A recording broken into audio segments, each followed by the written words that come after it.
It's always a little disconcerting to see your big head on the screen there.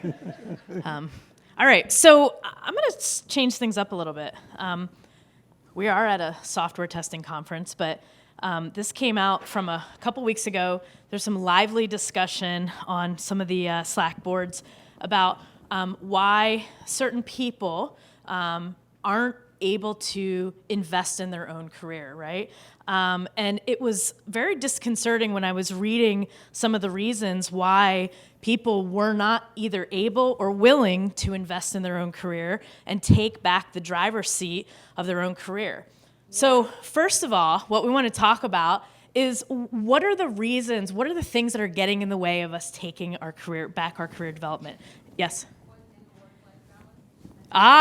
Good. Work-life balance. Okay, good. All right. So what I did, and I would love for you to share this as well, what I did was I went out to a group of people and I asked them this question exactly, right? So what gets in the way of us driving our own career development? So here are the reasons, and then the reality of what we actually see. So, number one, I don't have enough time or money to upskill. And the money might be, well, my company doesn't invest in training, or they don't have enough money, or I was passed over this time, and I don't have enough time in my day-to-day to upskill my own skills, right? Number one. Number two, I don't interview well. You know, I'm really nervous. I'm not really sure. I just don't do well in interviews. So I would just rather stay where I am because it's easier for me to just kind of go as is versus maybe challenge myself to talking with other people because I'm a little scared or I'm a little nervous of it. I'm not being paid enough now. What's there to be what's going to make it any different at another company? I might as well stay with the company that I know versus do this all over again and start at another company. I'm being passed up for promotions, right? All of these indicators will tell us that we are no longer driving our own type of career development. And the last one, I'm loyal to my company. My company has been loyal to me. I've been loyal to my company.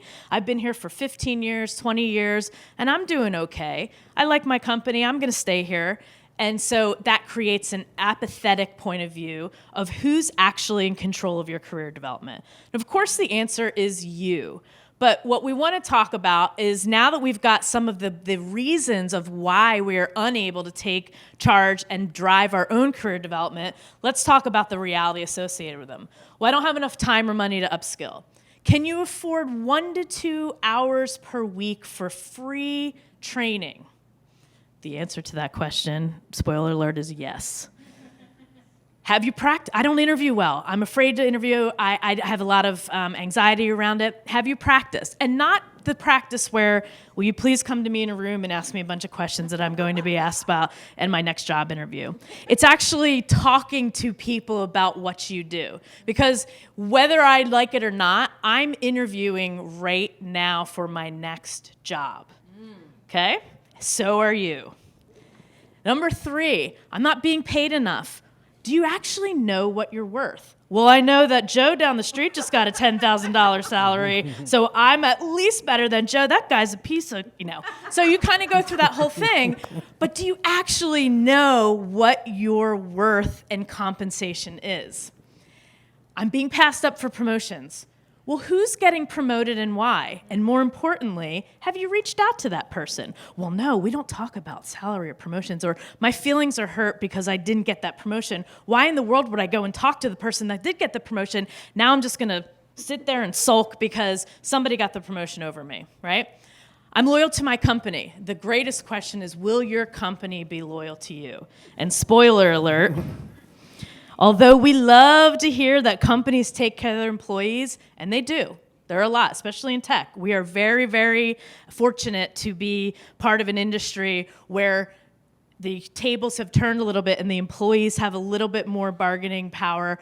But we have a long, long way to go. And at the end of the day, a company wants to make money. And if you are either there to support that or you're not. And if it comes down to that, will your company be as loyal to you as you are to your company? So let's talk a little bit about things that you can start doing right now. So number one, before you get high and mighty and say, well, I don't need it, I need to be making more money because I saw that, all that kind of stuff, and I don't have enough work-time balance, and too many things get in the way when I get home. I don't have a partner that's supporting me, so I have to do all the housework, all the chores when I get home, and my husband, my partner, my spouse, my girlfriend, my boyfriend, whatever that person is, doesn't share the chores. Okay, all right, well, let's get all that stuff out of the way, because at the end of the day, you are the one that's driving your career.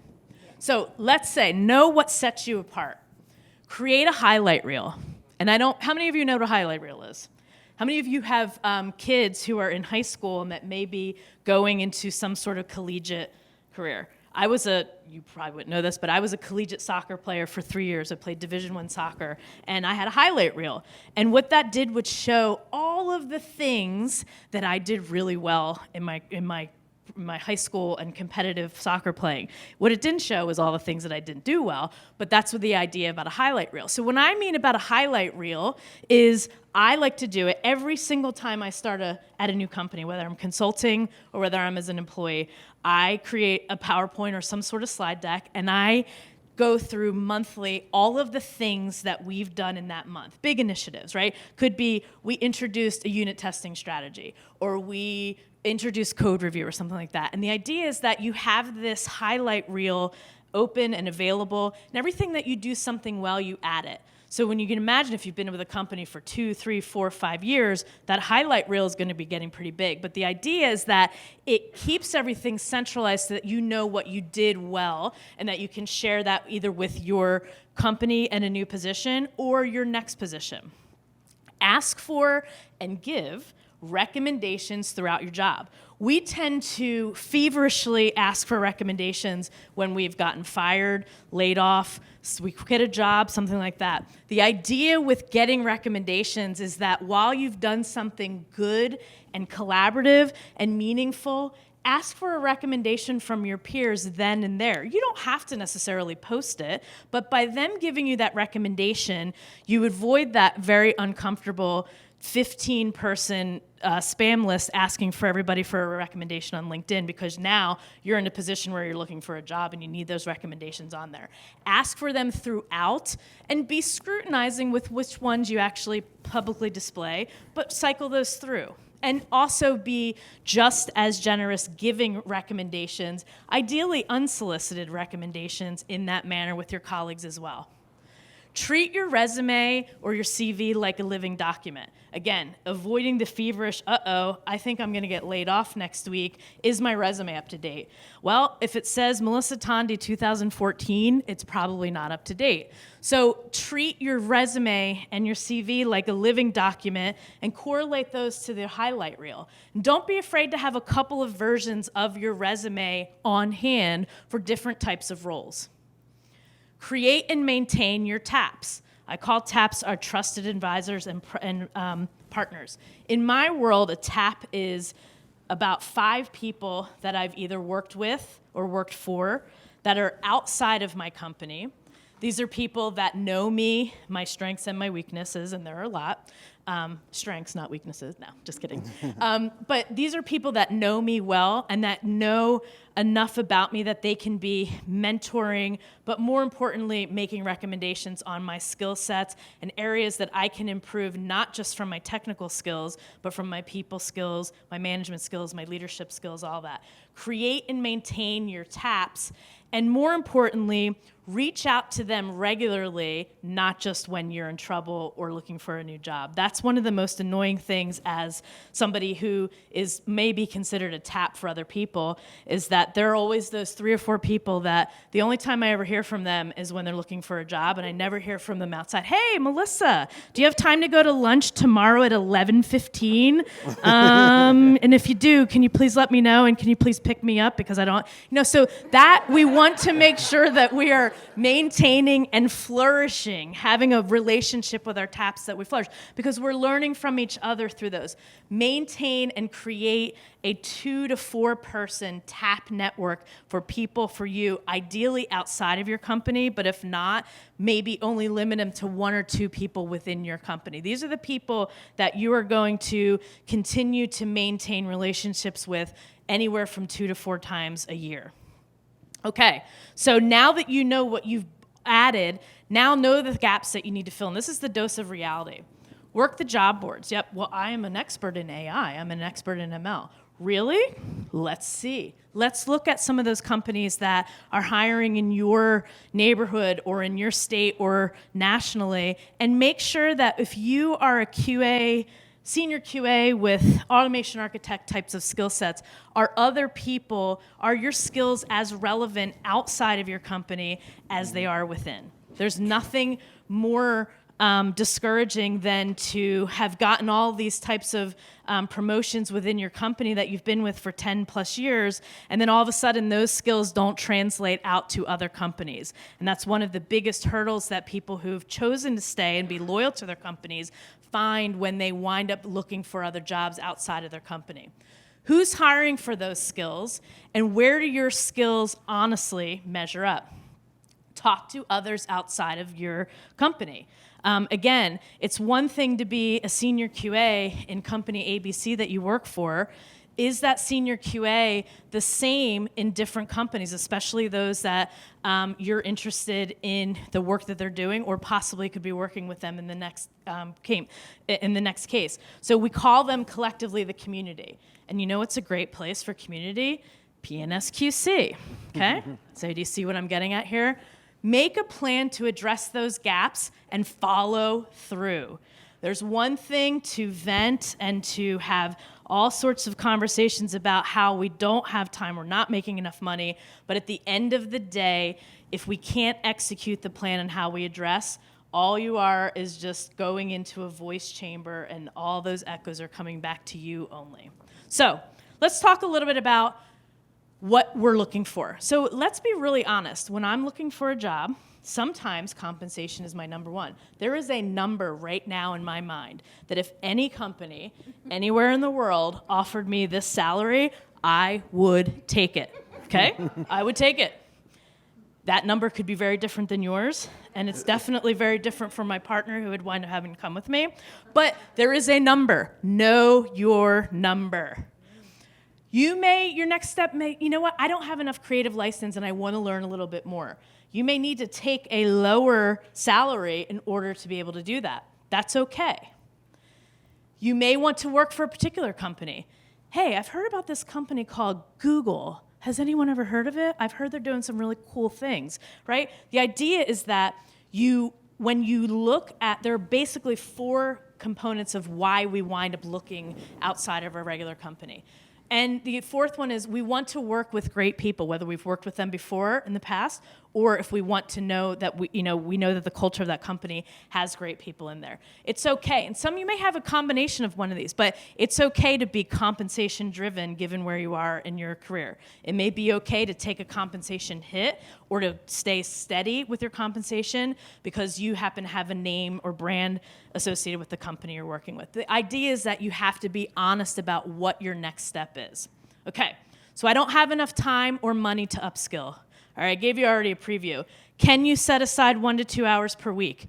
If you can, then you absolutely have enough time and you have enough money, because there are plenty of free courses and training that give you very relevant skills that are available, and most of them are within 1 to 2 hours of time consecutively. So your call to action after this is to tweet to PNSQC free testing courses or free skills training for the rest of the community to absorb. So before you leave this conference, I want every one of you to give a solid to your community and give back. Ask for help. Ask somebody on your team that knows what they're doing, that has those technical skill sets that you might not have, and ask them to go to lunch. Ask them to spend an hour. Every single person will absolutely, they love to be asked for their expert opinion. And if you happen to be working with them on the day-to-day, they would love for you to ask them, and I promise you that they would love to help. And if they don't love to help, then they're probably a jerk and you won't want to be hanging out with them anyway. So go find the next person. I don't interview well. Well, remember your taps and use them. Make sure to interview by practicing, and not necessarily conventionally. Think about ways that you can succinctly talk about using your highlight reel, using your updated resume or CV to talk about the things that you've done and what you do really, really well. But more importantly, talk about the areas that you have identified that are gaps and what you're doing now to address them. Accountability goes a long way when you're thinking about how to execute a plan. And have informational interviews, as long as you're being honest about what your intent is. I have never turned down an informational interview when somebody calls me and asks if they could have an interview with me, and I have no opening positions, or I know that they're probably not a fit for any of the open positions. I've never turned one informational interview around. Find somebody like me, or find somebody who is like that, and actually pick their brain and have them interview you so you know what some of these companies are looking for. I'm not getting paid enough. Are you sure about that? So identify 2 to 4 staffing agencies, and believe me, this is not a hard one to do. Staffing agencies will probably calling you every day, emailing you, LinkedIn, all this kind of stuff. They want to talk to you. What staffing agencies have that we don't have access to are market data for skills and roles specific to where we are, about what we're getting paid in not only our local market, our states, and then a national market as well. There's nothing worse than somebody saying, I need to make more money, and then coming back and saying, well, I've been here for 5 years and I've only had a 6% raise since I've been here. Nope. That does not tell me that you need to be making more money. What does tell me is, hey, I've spoken with 4 staffing agencies, and a typical role that I'm doing right now is making 7% more than what I'm making. Let's have a conversation. The more data you come up with, the more honest your assessment of your own shortcomings are, the more bargaining power and data you have when you have those conversations with either your existing company or your next company. And don't forget a compensation grid that represents your location, perks, benefits, and commute. Give yourself an hourly, figure out what your salary is, use the 2,000 hour per year salary, and divide, and that is your hourly rate. If you've got a 4-hour commute every day, you need to be considering that when you negotiate salary, okay? So, I'm being passed up for promotions. Well, who's been promoted and why? Ask and share. If you happen to be the one that was promoted, share your journey so that others can take advantage of your success or take advantage of others' success, especially if you've been passed up for that promotion. Ensure your highlight reel is up to date, and make sure that you're updating it quarterly as needed. So I've been loyal to my company. Again, ask the question, has your or will your company be loyal to you? Avoid that hoarder mentality, which tends to happen when we have to stay relevant and we hoard the information that is product and domain, relying on people who've been there, tribal knowledge, so to speak, within the company. And if you don't actively share that out, that becomes your job security, right? That is not a team player. That will only get you so far within your own company. And it certainly won't get you far if you move from company to company. Upskilling supersedes domain expertise all of the time, but having both is considered a unicorn from a staffing agency standpoint and commands those better and higher salaries. So the outcome is an equal partnership. It's between you and your company. It's symbiotic versus parasitical, and your decision to stay or go, because it could result in either you staying or going, is holistically data-driven. And because you've gathered enough data, you get back in your own driver's seat. So, call to action. Create your highlight reel. Start that tomorrow or when you get back from the conference. Identify one of those 4 reasons for your next opportunity. I want to get paid more. Great. Explore that and figure out what you come up with. Align and maintain your taps with that reason in mind. Get their feedback, get their back and forth, their collaboration. Respond to the next reputable recruiter that contacts you on LinkedIn, okay? Don't just delete and say, nope, I'm not interested, I'm not interested. You're always interviewing whether you know it or not. Create your compensation grid and make sure that it's true compensation. Put the dollar amounts and the numbers according to your benefits, your perks, your flexibility, your obviously compensation, and all the residuals in there. And that in and of itself is your compensation grid. So thank you very much.